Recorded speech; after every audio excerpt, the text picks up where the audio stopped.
What's up guys, and welcome to the channel. My name's Micah, and today we're going to be replacing the CV shafts and wheel hub bearings on our 2004 Dodge Dakota. So our truck is going to be a four-wheel drive, so this process will be exactly the same on any 97 to 2004 4x4 Dodge Dakota, and probably applies to models before and after our year of truck. Now, I had seen a few videos online of people doing two-wheel drive Dakota wheel bearing replacement, but I had never seen one done on a four-wheel drive truck, and so we're gonna do those wheel bearing hubs and the CV shaft. So I'm gonna walk you through this whole process, start to finish, the tools that you'll need. I'll go through the parts that we are using for this. It should be really easy and straightforward, so let's rip into it. So now all I've done so far is just jack our truck up. I put it on a jack stand. We took our wheel off. So now we can get at everything that we need to. So first thing we're gonna do is pull off our brake caliper. So there's gonna be two bolts here, one up top, one kind of down on the bottom here. Those are gonna be a 14 millimeter. So we're gonna loosen those up and our caliper should come off of there. Well, and then I'm gonna pry on our caliper just a bit here, just to kind of compress that piston. There we go. Well, and I'm just gonna take a bungee cord here and I'll kind of hang this caliper out of the way. And that can just sit right there. That'll be just fine. So then we'll pull our brake pads here out of this little bracket. The front and the back, we'll set those aside. Now we're gonna take this bracket off that held our calipers. So there's just two bolts on the back side. They're gonna be a 21 millimeter. I'll just put my breaker bar on these. They're probably gonna be a little tight right off the bat. Well, that should be loose enough. We can probably get them with a ratchet now. All right, so now our bracket just came off there. That's perfect. Now at this point, if you have shock absorbers on your truck, I would disconnect the bottom part of that shock absorber just so that can hang free and is loose. We do not have any shock absorbers on our truck, but that's a story for another day. Now at this point, we can take the rotor off of our hub here. We'll just set that over to the side. And then I'm gonna go about taking our axle nut off here. So I'll bring you in closer. So there's just a little pin here that goes through the end of this stud.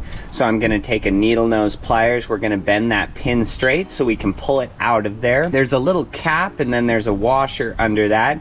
And then once we take all those off, that will give us access to our axle nut. So we'll just bend this straight. Okay, and part of it broke off. That's all right. So in our new parts, in our new hub assembly, we have a new key, so it doesn't matter. The other side just broke off too. So that is so old and so rusty. So there is the other part that we just pulled out. So now on this, we will have our little cap here. Under that, we kind of have this little washer. It has a curve in it, so it almost works as a spring. So now we are looking right at our axle nut here. So mine is going to be a 32 millimeter. So online, I've seen some people say that theirs is a 36 millimeter or a 34 millimeter, but on our 2004 4x4 Dakota, ours is a 32. So I am just going to use an electric impact gun on this nut. You know, if you have a breaker bar that you're just putting on a socket and trying to turn that, you'll want to hold your hub in some way, shape, or form, because that hub will just turn. But my electric impact seems to turn these off without needing to hold the hub. There we go, perfect. So once you take that axle nut off, there is just a washer below it, so remove both of those. And now our CV shaft is gonna be free. So I'm gonna grab a hammer and I'm just gonna tap this a couple times just to make sure it's kind of loose in there, that we can pull that CV shaft out of the splines that it's in. Yep, so it's free in there. I can move it when I hit it with a hammer, so that's perfect for now. So, and now I'm gonna remove our tie rod end here. So my tie rod ends, we replaced those. A 13/16 seems to fit on there pretty good, but the factory one, I don't know if it's an 18 or a 21 maybe. So we'll just take the nut off that. We'll give it a couple hits with the hammer. All right, so our tie rod end is out. It helped to put the scissor jack underneath the hub just to raise that up a little bit, take some pressure off that, and then it slipped right out. But I am gonna want that jack, our factory scissor jack, under the hub. So I jacked up the hub just a little bit here to take some pressure off of this upper ball joint. So we're gonna need to take that off. If you've replaced this before, you should have nuts, or bolts rather, with nuts on the back side holding this on. So we are just gonna unbolt our upper ball joint. If you still had the factory ball joint on here, basically what you're gonna wanna do is just take the nut off the underside here. So this little pin, pull that out, loosen up this nut and take it off. And then you'll want to take a sledgehammer and just hit on the side of your upper hub here. So whacking that a couple times with a sledgehammer is gonna loosen that hub up from the stud on that upper ball joint, so you would detach it that way.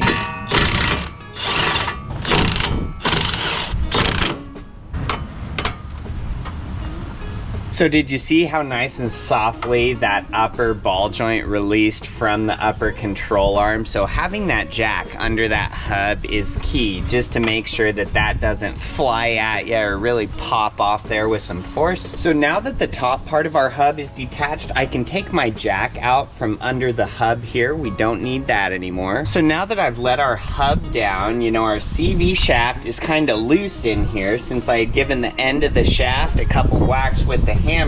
So what I'm gonna do is just kind of pull that CV shaft out of the hub here, and then I can kind of just push it to the side. We should be able to get that shaft out of the center of the hub. So there we are. So on the back side of this CV shaft, it just has kind of a self-locking little mechanism on it. It just kind of clicks onto that shaft. So I'm gonna crawl under the truck with my hammer and a little pry bar here, and I should be able to kind of pry that forward off of the shaft.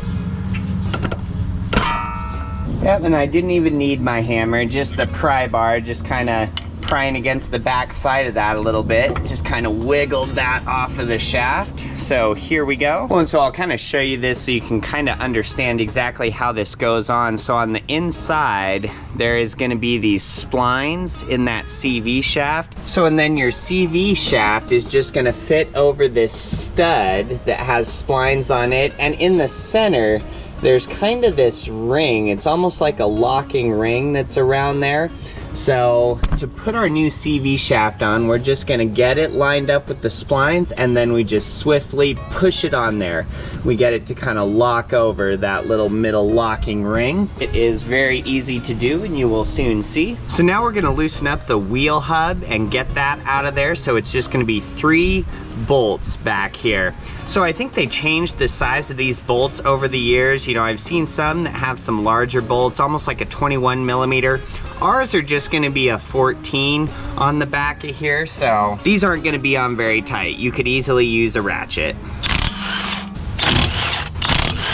So now that our 3 bolts are out of the back side of our hub, there's nothing holding our wheel hub on as far as bolts or fasteners, but over time these can really just get rusted and kind of bonded to that metal. So all I'm gonna do is just take a hammer, and then I'm gonna kind of just hit on the back side of this hub.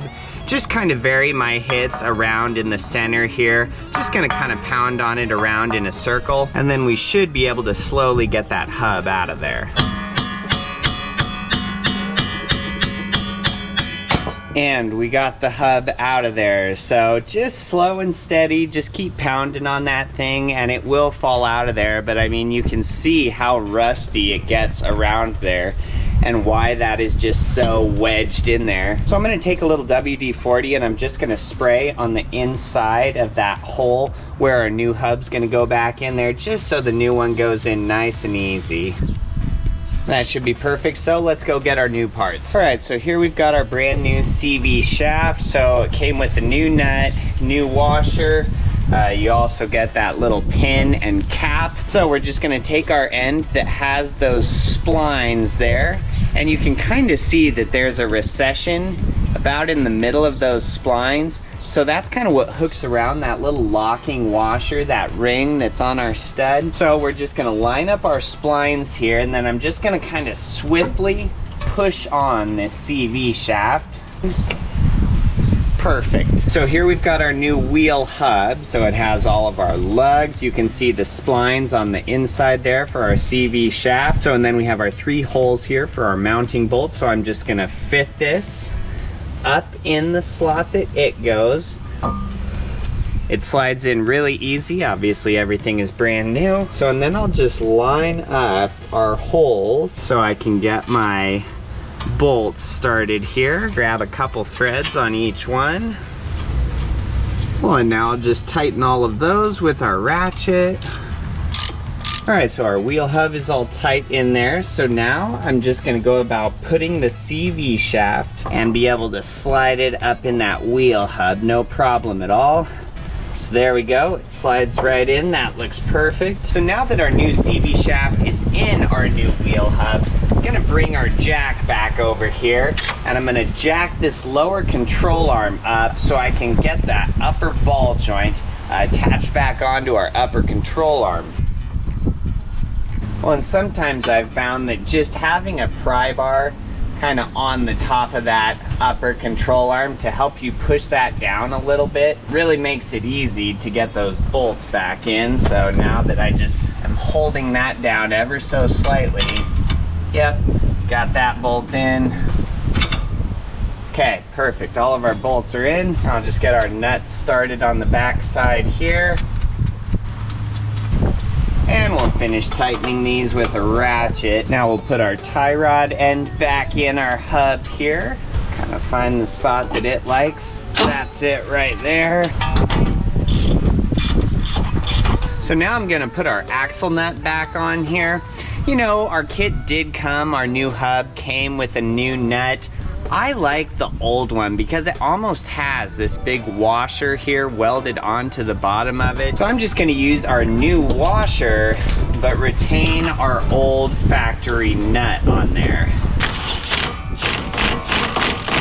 So you're gonna use that old factory spring, put it right on that stud, and then you'll put your new cap on here, and then we'll just put our new pin through that.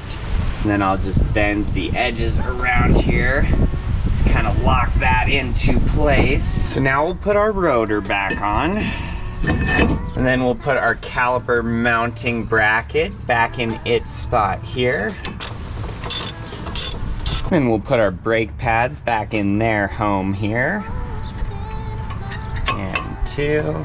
And since we slightly compressed this caliper when we took it off, it should slide on, no problems at all. Perfect. Put our bolts back in that. Now we can put our tire back on.